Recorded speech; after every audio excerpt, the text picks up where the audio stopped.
So before, and I still do a lot of it, is it was all kind of that one-to-one prospecting. So it was either knocking on doors face to face, or it was all on the phone where I was kind of calling my lead lists and things like that. It wasn't until really I started looking at, when people are saying you should be on social media and stuff like that, like I had none of those profiles or anything set up when it was really getting popular. And when I saw it, for some reason, like I was always just kind of more attracted to doing video because to me, it seemed like it was more efficient than searching out all these images and trying to pop my phone out and take pictures of things at any given time. So what I would do was I would start just shooting these quick videos of like a summary of the day, and I would post them and they would get some views, but it was something that I enjoyed. And so believe it or not, I don't know if Dubb was just getting started, but Dubb was my very first investment in doing video and sending video. Only thing I knew was Dubb. And so I used it, and like my broker would bring in some other things and I would try those out. And just like when you said people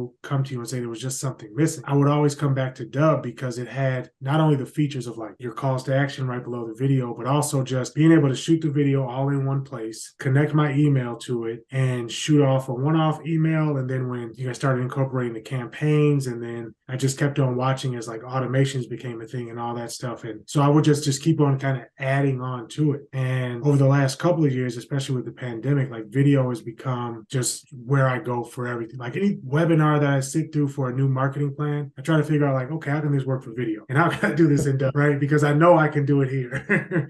The biggest piece for me would be my conversion rate. Kind of my sales process goes like this. I'll make a phone call and I'll speak to somebody on the phone, whether it be an expired listing or anything like that. And one of the things that I do is a video CMA. So a lot of times it will play out kind of like this. I would go to the house, meet with them, put together this whole valuation for them, and then email the attachment. Hey, take a look at this. Let me know what you think. Now, a lot of times some of those leads would kind of fall off, right? Because you just, they look at it, great, and then you try to call them back and do that, and you don't really have that connection necessarily. Honestly, I would say that my conversion rate at that point was right around 30 to 40%. I would say my conversion rate now, conversion from sending a valuation to actually having an appointment and signing a listing contract, has gone from 40 to about 75 to 80% now. That has been the impact that Dubb has had. And so that's just been like my experience with it. And honestly, Dubb has been a huge part of just any video that I've done, like from day one.